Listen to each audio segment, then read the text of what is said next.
just going to tell you just a little bit about Carroll Garden School for Innovation. So if you guys haven't heard, we have a program called ERP. It's Excellence Recognition Program. Basically, it's our way of kind of highlighting schools that are doing exemplary things around the city. We have a whole bunch of different schools that are part of it. If you guys like to know more about that program, you can talk to me afterwards. It's a really cool thing, and we host site visits at these schools. You can actually take people from your school to go see their school and see what they're doing. So we have a whole bunch of really cool schools around the city that are doing exemplary work.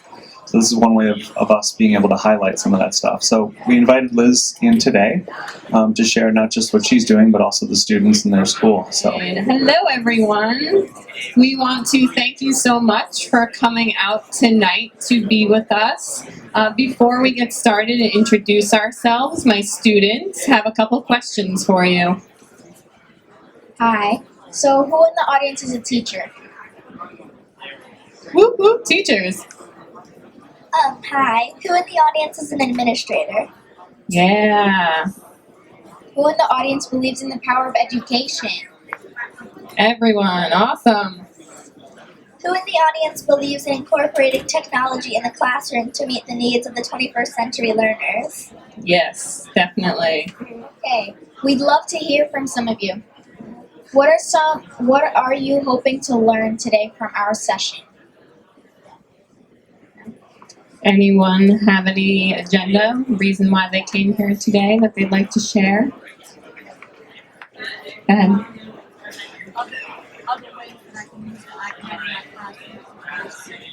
Excellent. Great. So learning more about classroom apps. Yep. Awesome. Very cool. So we're really excited to be here tonight. We are here to kind of share our STEM experience, or STEAM experience rather, at our school. My name is Liz Reale, and I am a special education certified teacher. This year I teach 6th and 7th grade computer technology and 8th grade coding. This is my 4th year teaching at Carroll Garden School for Innovation. I'm Jihan, and I'm in the 7th grade. Hi, I'm Sophia, and I'm in the 6th grade. So to start off, we're just going to tell you a little bit about our school. So like I said, we teach in Carroll Gardens. Our school follows a complete ICT model. So what that means is that there's 2 teachers in every classroom. One is special education certified, and the other teacher is a content area specialist with a mixture of students who both have IEPs and don't have IEPs. We're also a showcase school. This is our 2nd year. So what that means is 3 times a year, we open up our doors to fellow DOE teachers who can come in and learn from us and our best practices. We're an Apple Distinguished School. We also are a project-based learning school, which we're going to talk a lot about today. And project-based learning is where you infuse a project into your unit throughout all of your curriculum. So the main key points with project-based learning is that you need to have an authentic audience for your students, so some kind of real-world problem. You need to have an entry document, so a way to kind of warm up your students. And then you need to have a driving question, so what's the purpose of this project? What are your students going to find? And then some kind of technology component to your final product to meet the needs of the 21st century learner. And then we're also a mastery-based grading school. This is a little bit new and different from how a lot of schools grade. Many schools, I'm sure many of us can think back when we were being graded back in the day, we got an 85 on a test or a quiz. At our school, you wouldn't get an 85 on a test or a quiz. What happens with mastery-based grading is the teachers take all of the standards, both Common Core and state standards, and turn them into kid-friendly learning outcomes, such as I can divide fractions, and then the teachers assess throughout the entire year whether or not a student can do that. So they're looking for mastery, and a student has multiple opportunities to achieve all of those learning outcomes. In terms of our student population, we're approximately 200 students. 40% of our students are students with special needs. We have a small E&L population, and then we also have an ASD NEST program, which is for our children with higher functioning autism to be in an inclusion setting. So in terms of technology at our school, back in 2002, we started our partnership with iZone. And iZone is an organization that looks to have teachers be more innovative in their practices. And this is where we got introduced to PBL and the Buck Institute. In 2014, we had 2 staff members, including myself, attend Apple Academy. It's a phenomenal experience where you go to Cupertino and you learn everything Apple for a week. So highly recommend, if possible, for you to attend. In 2015, CGSI was recognized as an Apple Distinguished School. We had 2 more teachers in June go to Apple Academy, and there is the creation of my new role, which is the Technology Focus Leader. In this year, for CGSI, we are going to be reapplying for our Apple Distinguished School recognition, and we are sending 2 more teachers to Apple Academy this summer. So I want to start out by telling you a little bit about my story and how I became the Technology Focus Leader. As I mentioned earlier, I'm a special education teacher, and for all of you that are teachers out there, you know that when you're teaching in a secondary setting, as a special education teacher, you're considered a generalist, right? So you can teach any subject. So I walked into CGSI, and I was teaching 8th grade science, and I was also told I'd be teaching computer technology. I didn't know the first thing about teaching computer technology, but I made myself a student. And after I went to Apple Academy, I was having lunch with one of my colleagues, and we were sitting on a stoop in Brooklyn, very cliche, I know, and we were talking about our careers and what we wanted to do, and I was saying how much I really enjoyed teaching computer technology, not only to my students, but also now to my fellow colleagues as a result of going to Apple Academy. So the seed was planted. Then I started working for New York City Teaching Fellows over the summer. I worked with about 24 newbie teachers over the course of 2 summers. And what was really great about that experience was that I was able to share my knowledge of what I had learned so far about teaching. And I got to see how me working with more teachers was going to impact more students. So it really helped me water that seed, and knowing that I could have more of an impact on students in the DOE in general by educating fellow colleagues. For Apple Distinguished School recognition, we needed to have the Apple Education people come in from the headquarters in California. So Kathleen Ferenz and I were talking one day. She's the field marketing director in Cupertino, and I was telling her how I really wanted to immerse myself in educational technology, and her advice to me was become a student. Go back to school, find an educational technology program, and really immerse yourself in that way. So I did, and now I'm enrolled in a program at LAU Post for instructional technology. That's phenomenal, and I highly recommend. So the seedling was now sprouting into a young plant. And then about a year ago, I went to my principal at the time, Deanna Sanito, and I told her how I really wanted to work with our teachers more so in helping train them with technology. And she was extremely supportive, and I'm lucky to still have a very supportive principal. And that is how the idea of the Technology Focus Leader came to be. So a little bit about that role. I attend weekly cabinet meetings where we discuss the vision of technology for our school.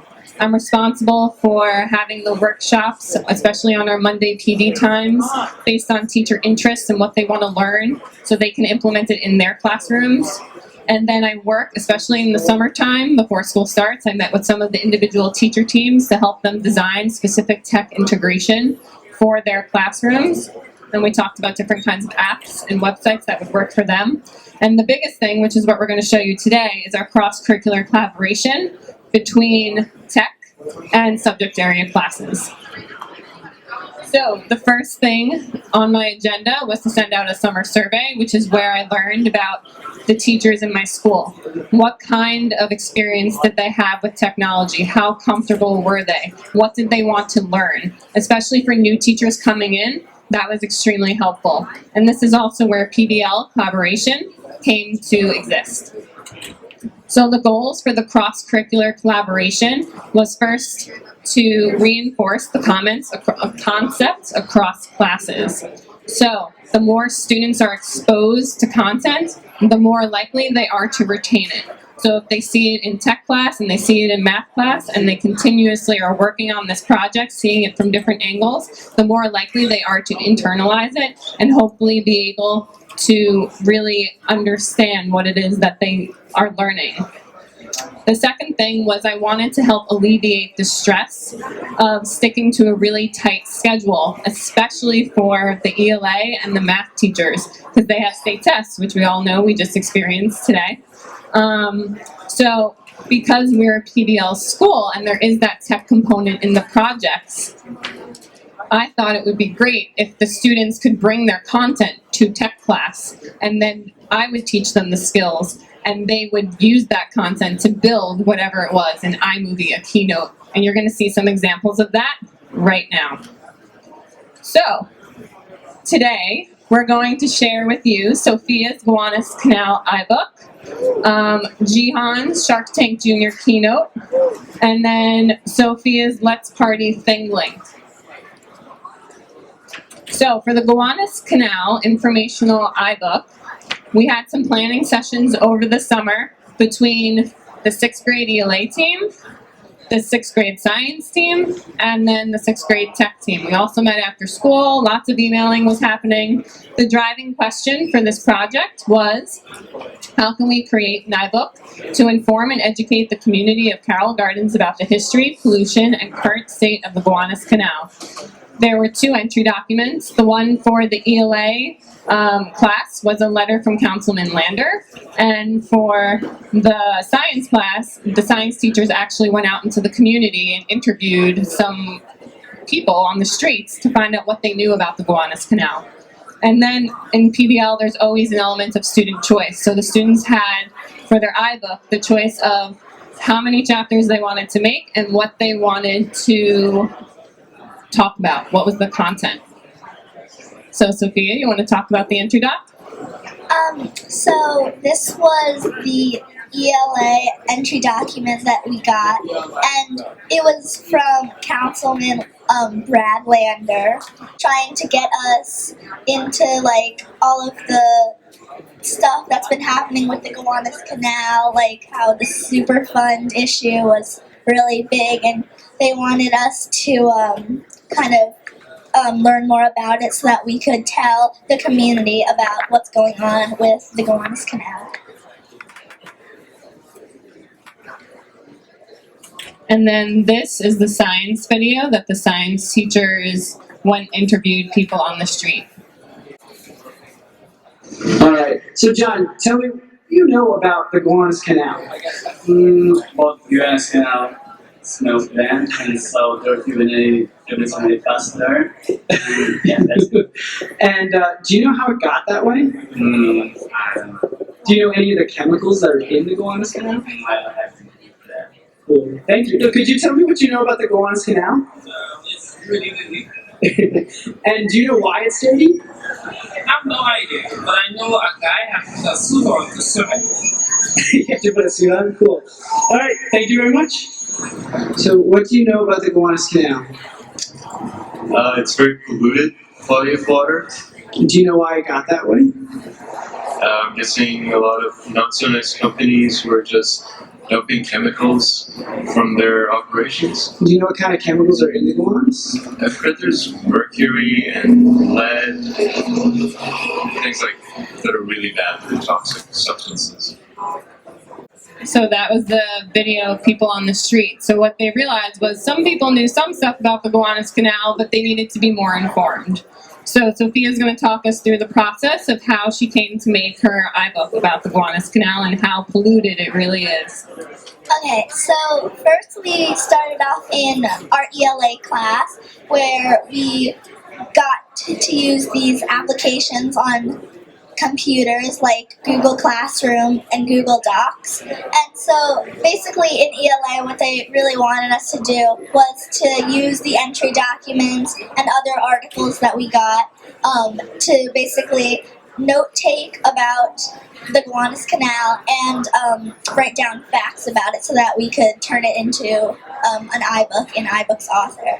So then in science, which was kind of after we went to tech, we used the application Show Me, where we partnered up with 2 people, and we worked in groups on basically researching a little more about a toxic chemical that's in the Gowanus Canal. For example, mine was mercury. And then we had to make a Show Me presentation, which is a video. Well, you can put videos in it, and it's kind of like a slideshow. And so we had to work together, and each group made them, and then we showed them to other peers, and it was pretty fun. Then in computer technology, we actually created the iBook. So we took all of the information from ELA and we basically combined all of it and put it into one iBook in iBooks Author. And there we had to also put in widgets, which we'll talk about more, but they're basically like little tabs kind of where you could put pictures, videos, text. Yeah. And then so also in computer technology, we used all these applications like Edmodo and Live Binders and, of course, iBooks Author, and we also saw the teacher model of an iBook in iBook. So Live Binders was a really helpful website because that's where our computer teacher, Miss Reale, put videos that we could watch about basically what stuff you can do in iBooks Author.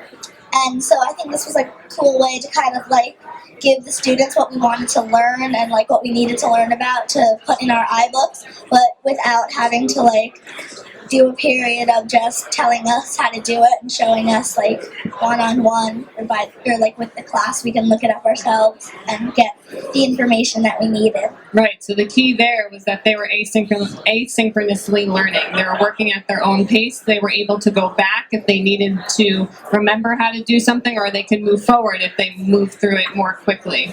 So that was the thought behind making the screencasts for them. You ready to show your iBook? Yeah. Awesome. So every iBook always launches into a video. We're going to skip that part and take you into her chapters. So you're going to take you to pollution? Yes. Okay. Okay, so in ELA they told us that we had to do one chapter on pollution, and so this was my first chapter, and it was of course about pollution, and it was really cool because we had to like come up with a title, and we had to come up with this little kind of short summary of what you're going to see in this chapter. So this was the kind of start of my chapter, and this is one of the widgets that we used. It was the gallery widget, which is pictures, and in some of them you could put captions if you wanted to, so when the readers were reading it they can look and see what the picture is about. And so I'll read this part. Pollution, pollutants, polluting, oh my. The Gowanus Canal is one of the most polluted bodies of water in the United States of America. Factories have been polluting the Gowanus since the late 1800s and the mid-1900s. Now that's not the only problem. For example, all sewer pipes in New York are connected, including bathtubs, sinks, toilets, and the Gowanus Canal's watershed pipes. Now I know you're thinking, so what? It's not like anything bad will happen, and that's where you're wrong. When it excessively rains, all the water goes into the sewers, causing the pipes to fail, making all the pipes' water travel from your bathroom to the Gowanus Canal. So this is another, that was just a kind of short thing that was in one of my chapters. This is another widget where it's a picture and then you could put more than one tab and you can point to something that's in your picture, and then if if your reader wants to click on the tabs, it kind of tells you more about whatever the tab is pointing at.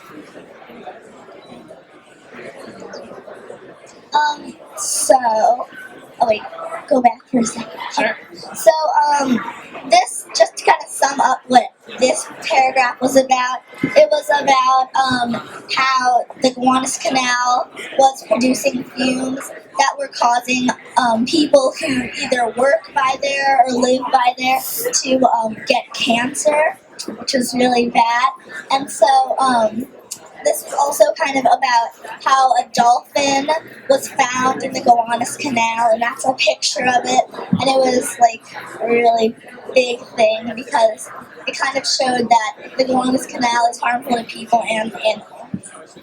So this was another widget. It was our review widget, which I really like this one because it's kind of like once the reader is done with your chapter, they could go to the review, and it's basically a question that in iBooks Author you were writing, and then you can pick an answer that the author can choose, and the iBook will tell you whether you're right or wrong.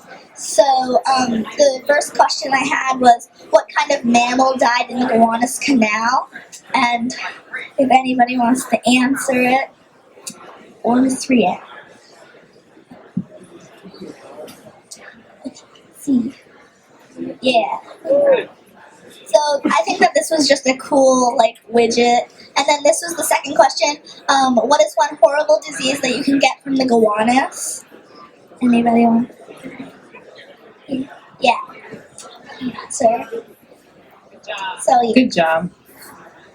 So that was just one chapter, but that's some of the widgets.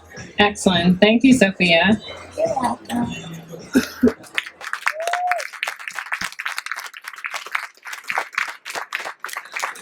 And then I'm going to quickly play for you the first minute of one of the Show Me presentations that one of the groups made.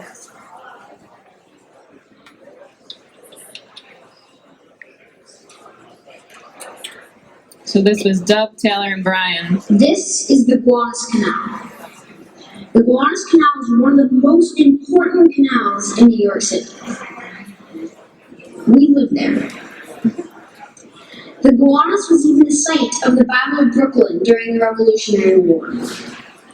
And for years, businesses used the canal to get their goods where they needed to be. Of course, that is how the pollution started, with all those companies dumping chemicals and such like coal in the canal. Those companies are companies like Con Ed, and all the big ones like that. For many years, the factories have also just been dumping their coal waste in on purpose in the canal. So that's a little snippet from it. So you can see what the Show Me app is actually capable of. Students are able to drop in any kind of image, text, and then they can record over it so they can make their own movie. It's also a great way to assess at the end of a mini lesson. So what was really cool about this was that I wound up making an iTunes U course because we wanted to share this out with the community. And if you want to enroll in that course, that's the code at the bottom. And then I tweeted it out to the world. And I actually got retweeted by the Gowanus Conservancy and the Gowanus Alliance, which was pretty cool to see that they were liking our work. Next up is our Shark Tank Junior Keynote. So this was a collaborative project with 7th grade math and 7th grade computer technology. The driving question was, how can we create a keynote presentation in order to present our entrepreneurial business plans to a panel of investors?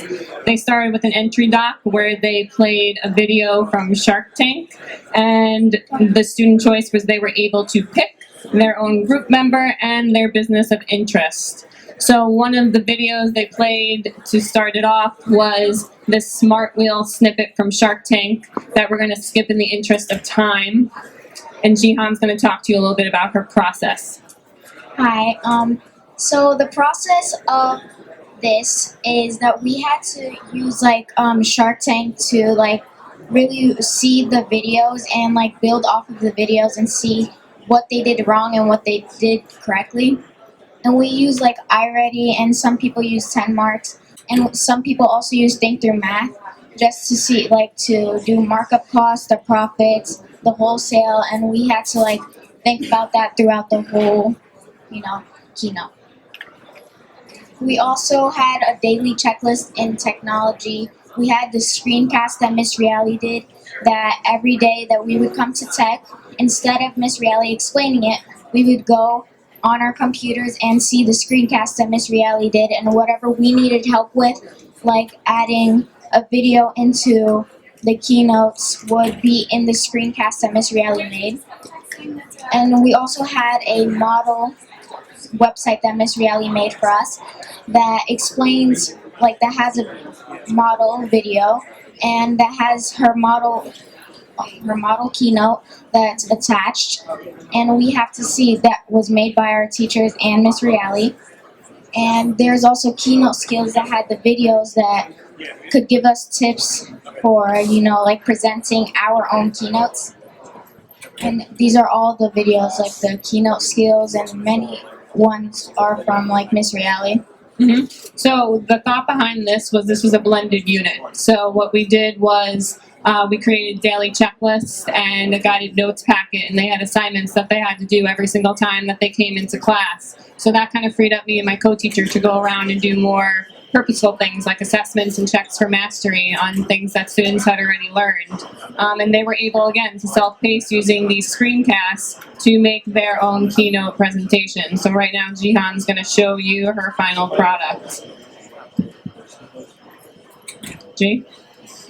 Okay, so this probably took a few weeks, just because, just of the work that we did, incorporating it into a keynote and like doing the skills that Miss Reale showed on her screencasts. We had to like learn how to make it look balanced and make like, pictures here and like stuff like that to make it look nice and easy to read. And it can't be like paragraphs on each slide, of course. It had to be bullet points and like little skills that we know. So you chose a baking depot, and she worked on this with another classmate named Lizette. Want to talk about your business? Yeah, so we are like a baking depot. We had to make up our own fake company, and we chose a baking depot because my partner Lisette is really interested in like baking, and I like to also bake sometimes. And so we thought instead, because Miss O, our math teacher, said that we can't sell like food, so we had to sell the supplies for food. And it was different like items that we put in our pictures to show that we had, and then we had to show like the main products and how much they were, and our ledger shows like how much were sold and how much were returned and stuff like that, and like the bestseller. Many things like this were what we were working on the most, and our future plans, our starting balance, our profit, and our selling cost, the wholesale, the markup price, and then the final selling price, and how much like were bought and sold. Thank you, Jihan.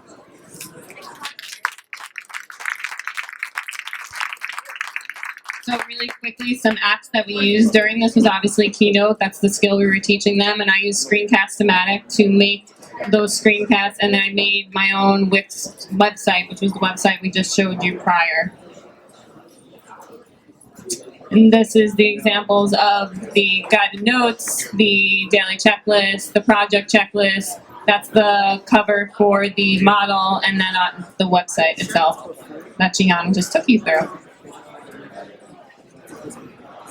Okay, so their authentic audience is they're going to be having a PBL Expo Day next Friday, which is where we split up the 6th, 7th, and 8th graders into mixed groups, and they share a project that they had done.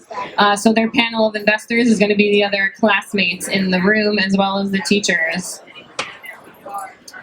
We're going to move on to our Let's Party Thing Link. This was a collaborative project with 6th grade math. The driving question was, how can we create an interactive Thing Link report about our heritage to present to our peers at the multicultural party that they had back in the beginning of the school year? The entry doc was a math invitation. The students had a choice of 5 different recipes they could pick from, and then they could choose whichever part of their nationality they would like to research. So, Okay, so this was our entry documents. So basically, one day we were in our math class, and our teachers were kind of like, they started talking about food and like heritage, and they started asking us questions. and stuff like that. And so we were all like confused about what was going on. But then they like kind of handed out these invitations to a multicultural party that we were going to have after this project was done. And so basically, in math, we used all of these applications, like the math website that was actually made in CGSI. We used Khan Academy, we used Show Me, we used YouTube a lot, and we had this website called Vocabulary, and it was kind of videos that helped us out with this project too. So in math, we were practicing with the 4 operations, basically like mainly for fractions, because what we had to do was we had to get the recipe for whatever, or make up a recipe for whatever our food was, and we had to like divide it or multiply it. If there was like 8 people and they needed one of your dishes, then you had to multiply fractions, or if you had to divide it. So that really helped. The 4 operations website really helped us. And then in computer technology, we started making the ThingLink. And so basically, we used all these applications you've seen Edmodo and LiveBinders. And so basically, we had to, in our Edmodo small group, we had like it wasn't like it was kind of planning out like our recipe and getting information on our heritage that we were going to put in the iBook. And then we also had the teacher model, and it was for vegetable stir fry. And so that was cool because we got to look at what could be put in a ThingLink and kind of the basics of what you could do in ThingLink. So she's going to show you her project.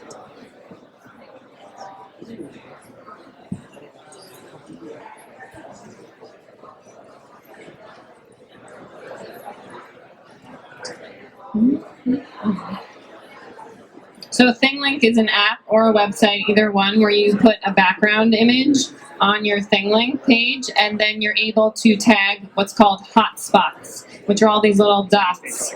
And she's going to just talk you through a few of them. Oops. Did I close it?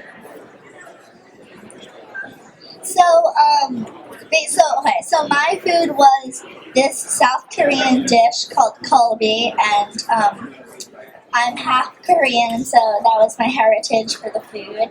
And this is like my favorite Korean food, so I really wanted to do this. So basically, we had to do, I think it might have been like, the minimum was 4 tags, maybe, something. And so It was 5. 5. And so this one was kind of like a silly one. It was supposed to be about some interesting, like, kind of almost like a holiday, except it goes on for every year, and people in whatever place you were doing celebrates it. So this one was the Mud Festival that people come to South Korea to kind of get drenched in mud and have a good time. Mm-hmm. So what's cool about ThingLink is you can tag all different kinds of media. So this is obviously a video, and you can add captions underneath it. You can also tag images as well as anything that's in your Google Doc. So for example, this is Sophia's Google Doc on her family heritage. Do you want to add anything to that, Soph? Yeah. So this just kind of shows you something else that could be added in a ThingLink. So I made this in my Google Drive. It's a Google Doc, and so I thought that was cool that you could even add these into your ThingLink. Cool. And then, which other one do you want to show?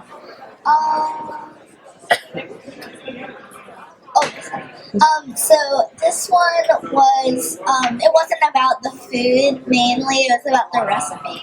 And so basically we had to get a video that kind of helped us in either like adding or multiplying fractions, or just anything that had to do with the recipe, like adding fractions. So this video, I thought it was really helpful because whoever was doing it really like took time in explaining what you had to do. So I thought that was really helpful. This was another Google Doc that I did. Where it basically explained the total volume and total cost for her recipe, depending on how many people she had to feed. So that was the math tie-in for this project. And then the audience was their multicultural party. So this is a picture of Sophia's class. You can see Sophia over here in the corner. You want to point yourself out, So? Do you want to talk a little bit about the party you guys had?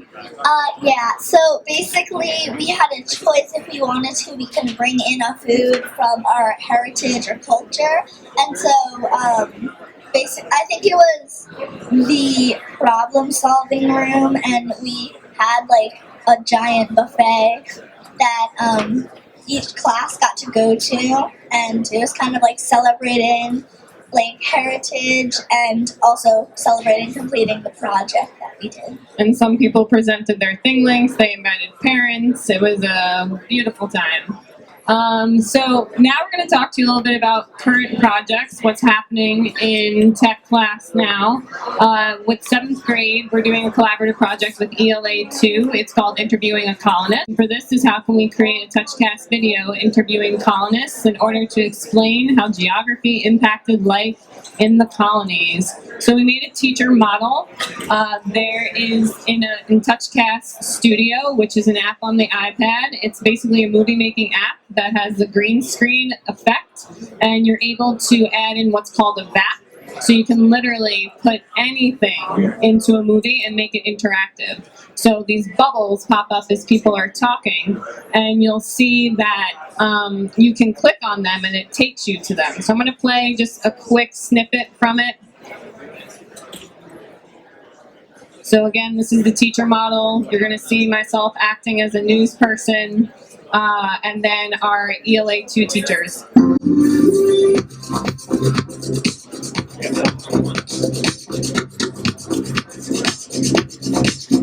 Hello, this is Maggie, recording live from Brooklyn, New York. I was walking home yesterday and minding my own business when the strangest thing happened. I crossed over the Guanas Canal on Union Street Bridge and I noticed this weird white light shining from the rail. I went to go touch it, and it opened up into a giant black hole. I'd never seen anything like it, and all of a sudden I hear these footsteps behind me, this colonial woman, really pretty with red hair, comes running up behind me and jumps into the red hole. I found out after following her that her name is actually Mrs. Adams, and she and her husband are colonists from New England. This is their story.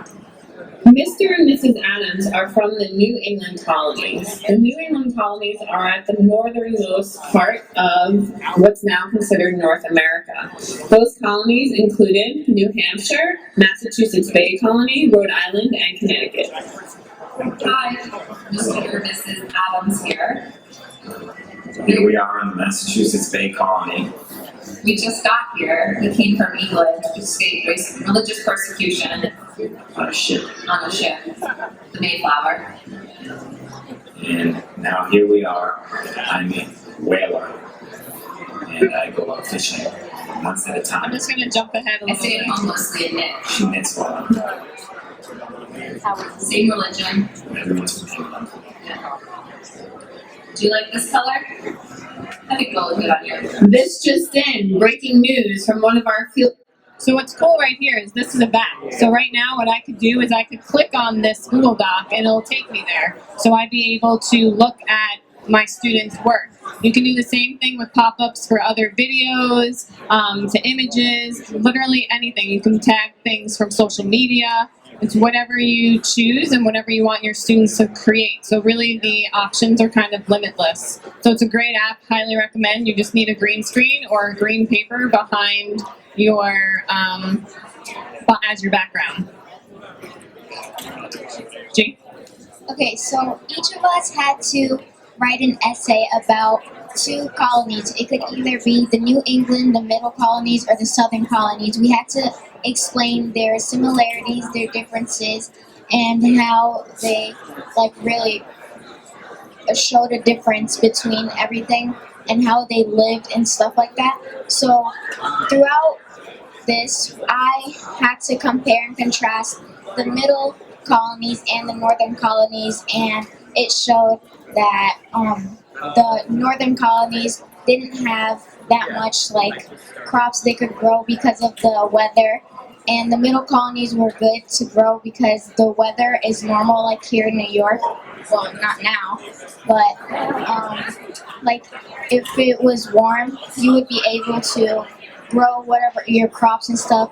And we had to have a colonial touch cash checklist. So I am in a group with two other girls, and we have our own different color to represent what we have to do and what questions we have to answer.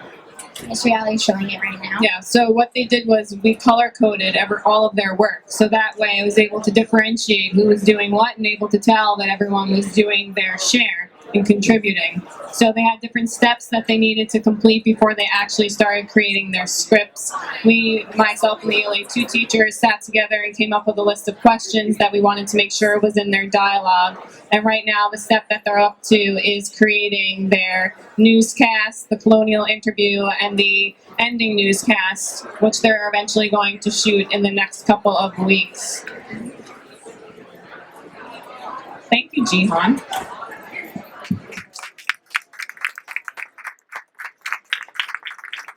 And then in 6th grade, we're doing another collaborative project with 6th grade math. It's an iMovie project, and the driving question is how can we create a commercial for our Dean boards in iMovie in order to persuade our target audience to purchase it. So again, we made a teacher model, the math teachers and myself, that included things like a hook, a target audience. In the interest of time, we're going to skip showing that for right now, and I'm going to let Sophia talk about the process so far.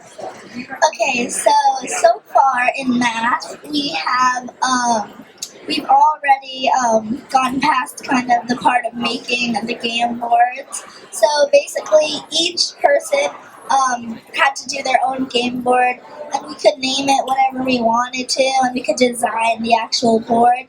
And so that part was really fun, and we used all of these websites while we were kind of creating it to kind of get us more interested in the topics that we had to put down on our game boards. And so, for example, we had to make these blue cards that were basically you had to pick one up every time you rolled the die.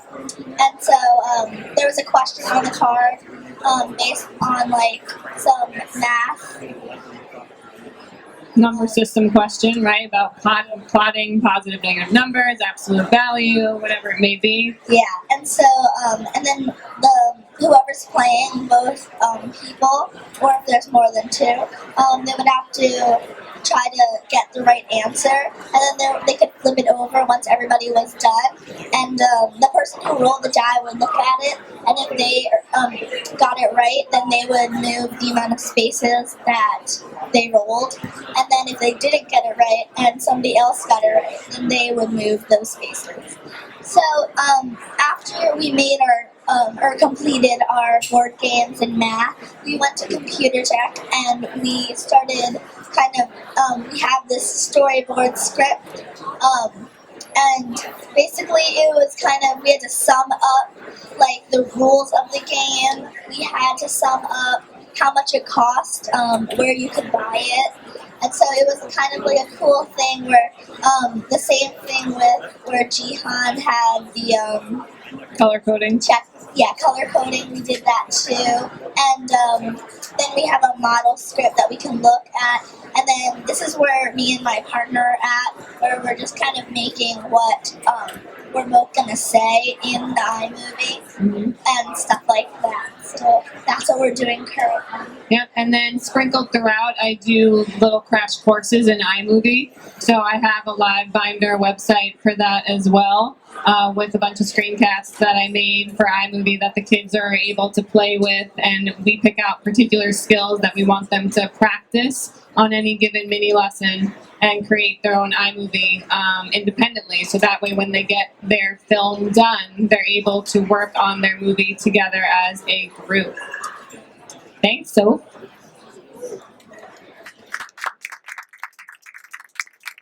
So, looking forward to next year, we are going to go and become a one-to-one student-to-device program with a mixture of iPads and iBooks. So we're working alongside Apple Education to kind of roll out our program to make sure that we're able to use these apps more regularly, and kids have their own device that they're able to carry around with them all day, every day.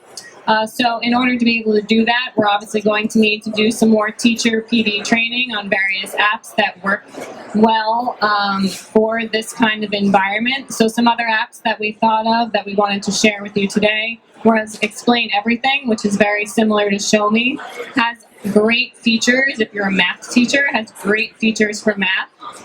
Educreations, which is also another type of screencasting tool. Class Kick, which is a way of monitoring what your students are doing on the iPad. At any given moment, you can see all of your students' screens, and they can ask for help through the iPad, so you can go over and check in with them instead of them having to raise their hand, especially if you have a shy kid maybe who doesn't want to be seen as someone that needs help. And then Nearpod is a great assessment tool that you can use both to have your students facilitate their own lesson or work as an entire class in a live session where you can embed different activities throughout your slides that they do in real time and you're able to assess. And then last but not least, what we saw earlier, the classroom app, we're really excited about that and to learn more about it and to implement it as we become a one-to-one school. So, with that said, we are done, and if you have any questions, we would love to take them. Otherwise, thank you so much for coming.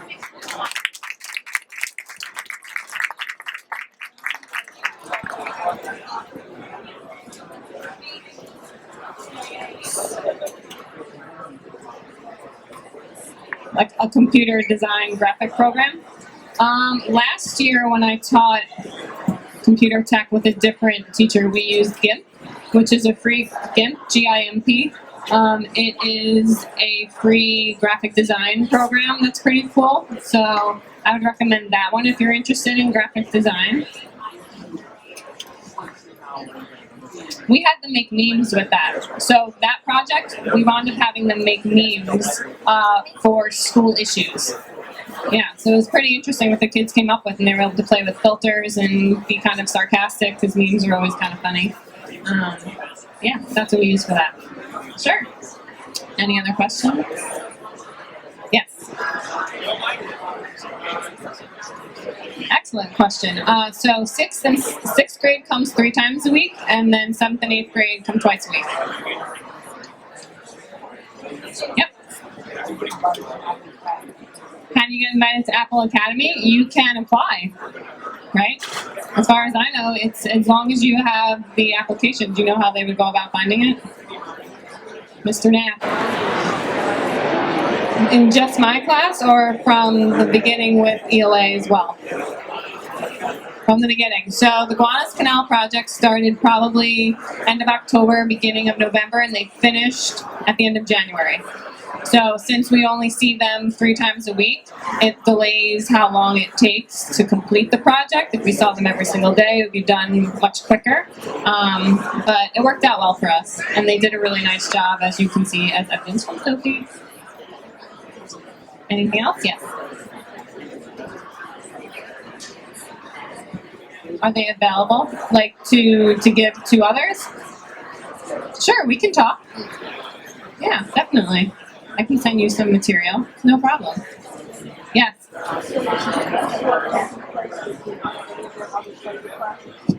Say that one more time. like the building of the technology components. So they did the certain parts in their subject area classes where they got the content knowledge, and then once they had all the content knowledge, they brought it to tech class where they learned how to make the Keynote, for example, or the iBook. But all of the content part was done in their subject area class, so that way they were with someone that was specialized in that subject. Any other questions? All right, thank you so much, guys.